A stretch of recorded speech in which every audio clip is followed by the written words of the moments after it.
Welcome back to Fortune Forecast. I am Daisy Raisler, and you're here jumping into my book playlist as we are uncovering some good wisdom from William Walker Atkinson, Thought, Vibration, or the Law of Attraction in the Thought World. This was published in 1906 by the New Thought Publishing Company, and it is in the public domain. So our previous chapter, we just finished going through some very good stuff about habits. And you know, I just said that previously, how we're such creatures of habit. And in this particular chapter, he was going through how we can actually get rid of old habits and form new habits, and how we have to be very careful as we set our minds to move forward with these resolutions and with these plans or with these ideas of creating new habits. And that little three-word phrase, just this once. How many of us have not said that at the beginning of every New Year resolution, and we're fine for that week, and we're almost good for that second week, and then you're like, well, just this once I'm going to sleep in. Just this once I'll have that little drink. Just this one I'll have a second serving. Or just this once, and you could fill in the blank, right? Oh my goodness, I've been guilty of that too. So definitely this does take a lot of determination. But I think as we begin to understand our human nature, then it really is about us bringing our full power of will and subdue this nature that we can. It's not that we're eliminating it, but we are saying, hey, I'm in control, not the body. The I within me is letting me know that there is a greater life to live. And to do that, there's certain things I'm going to do. So how about you? What do you think about that? I don't know. I'd love to hear your comments. So let's go, just not wait any further. Let's jump in to chapter 11. The psychology of emotion. One is apt to think of the emotions as independent from habit. We easily may think of one acquiring habits of action and even of thinking, but we are apt to regard the emotions as something connected with feeling and quite divorced from intellectual effort. Yet, notwithstanding the distinction between the two, both are dependent largely upon habit. And one may repress, increase, develop, and change one's emotions, just as one may regulate habits of action and lines of thought.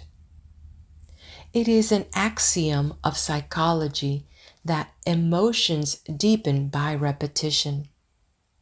If a person allows a state of feeling to thoroughly take possession of him, he will find it easier to yield to the same emotion the second time, and so on, until the particular emotion or feeling becomes second nature to him. If an undesirable emotion shows itself inclined to take a permanent abode with you, you had better start to work to get rid of it, or at least to master it. And the best time to do this is at the start, for each repetition renders the habit more firmly entrenched and the task of dislodging it more difficult. Were you ever jealous? If so, you will remember how insidious was its first approach, how subtly it whispered hateful suggestions into your willing ear, and how gradually it followed up such suggestions until finally you began to see green. Jealousy has an effect upon the bile and causes it to poison the blood. This is why the idea of green is always associated with it. Then you will remember how the thing seemed to grow, taking possession of you until you scarcely could shake it off. You found it much easier to become jealous the next time. It seemed to bring before you all sorts of objects apparently justifying your suspicions and feeling. Everything began to look green. The green-eyed monster waxed fat. And so it is with every feeling or emotion. If you give way to a fit of rage, you will find it easier to become angry the next time, on less provocation. The habit of feeling and acting mean does not take long to firmly settle itself in its new home if encouraged. Worry is a great habit for growing and waxing fat. People start by worrying about big things and then begin to worry and fret about some smaller thing. And then the merest trifle worries and distresses them. They imagine that all sorts of evil things are about to befall them. If they start on a journey, they are certain there's going to be a wreck. If a telegram comes, it is sure to contain some dreadful tidings. If a child seems a little quiet, the worrying mother is positive it is going to fall ill and die. If the husband seems thoughtful as he revolves some business plan in his mind, then the good wife is convinced that he is beginning to cease to love her and indulges in a crying spell. And so it goes. Worry, worry, worry. Each indulgence making the habit more at home. After a while, the continued thought shows itself in action. Not only is the mind poisoned by the blue thoughts, but the forehead shows deep lines between the eyebrows, and the voice takes on that whining, rasping tone so common among worry-burdened people. The condition of mind known as fault-finding is another emotion that grows fat with exercise. First, fault is found with this thing, then with that, and finally with everything. The person becomes a chronic nagger, a burden to friends and relatives, and a thing to be avoided by outsiders. Women make the greatest naggers, not because men are any better, but simply because a man nagger is apt to have the habit knocked out of him by other men who will not stand his nonsense. He finds that he is making things too hot for himself, and he reforms. While a woman has more of a chance to indulge in the habit. But this nagging is all a matter of habit. It grows from small beginnings, and each time it is indulged in, it throws out another root, branch, or a tendril, and fastens itself the closer to the one who has given it soil in which to grow. Envy, uncharitableness, gossip, scandal-mongering are all habits of this kind.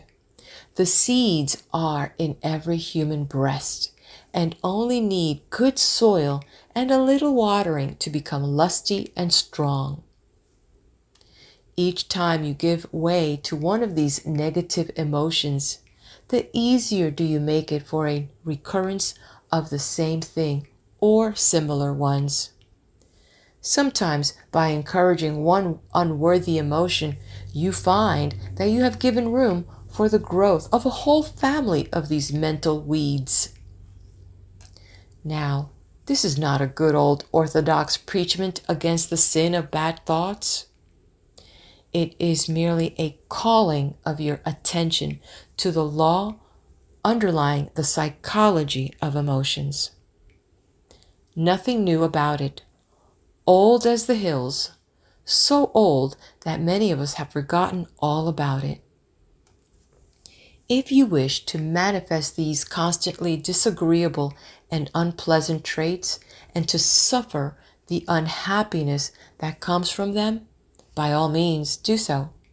That is your own business and privilege. It's none of mine, and I am not preaching at you. It keeps me busy minding my own business and keeping an eye on my own undesirable habits and actions. I am merely telling you the law regarding the matter, and you may do the rest. If you wish to choke out these habits, there are two ways open to you.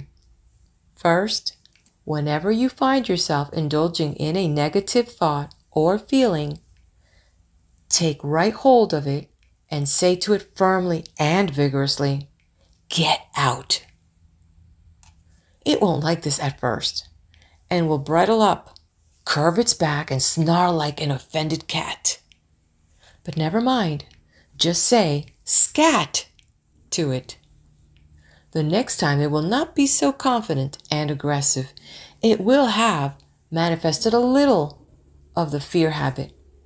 Each time you repress and choke out a tendency of this kind, the weaker it will become, and the stronger will your will be. Professor James says, refuse to express a passion, and it dies. Count 10 before venting your anger, and its occasion seems ridiculous. Whistling to keep up courage is no mere figure of speech. On the other hand, sit all day in a moping posture, sigh, and reply to everything with a dismal voice, and your melancholy lingers. There is no more valuable precept in moral education than this. As all who have experience know, if we wish to conquer emotional tendencies in ourselves, we must assiduously and in first instance cold-bloodedly go through the outward movements of those contrary dispositions which we prefer to cultivate. Smooth the brow, brighten the eye, contract the dorsal rather than the ventral aspect of the frame, and speak in a major key. Pass the genial compliment, and your heart must be frigid indeed if it does not gradually thaw. And that concludes chapter 11. I'm ready to flip the page to chapter 12. Let's do this.